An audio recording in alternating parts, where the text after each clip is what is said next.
pessoal da VRP, botei o dedinho na lente.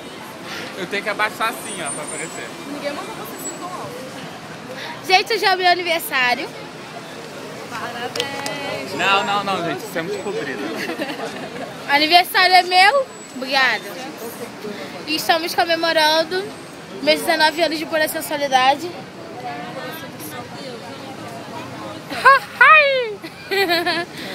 De pura alegria, parabéns pra mim, muitas felicidades, amor, vida, paz. É assim que eu tenho que ficar. Isso aparece a minha terra. Então, gente, quero agradecer a todos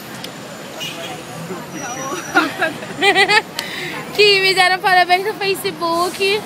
Aí, amiga, acho que O Pedro que tá aqui ajeitando. Segura logo. Eu, hein? Ó, a gente viemos em shopping comemorar.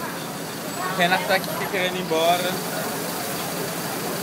Ela dando tchau pra vocês vendo que vocês não estão aqui. E ela tá indo E embora. ela foi embora. Fez dizer tchau. Aí a gente tá dando tapa na cara dela. Tá bom. Mas é isso, gente. Obrigada. Obrigado o quê, gente? Vocês nem deram parabéns pra ela. Deram sim. Eu não dei parabéns pra ela no Facebook porque eu mandei mensagem pra ela. Falou que queria que eu ficasse rica que ele quer ir pra Londres. Paris, Mônaco, Nova York. Às minhas custas. Não é só as custas. As As minhas... custas de um casamento arranjado que a gente vai proporcionar uma outra. Com certeza. Então é isso, pessoal. Beijo. Faz vídeos da VRP, rapidinho mesmo. Só isso. E é isso. E um beijo da Renata, né?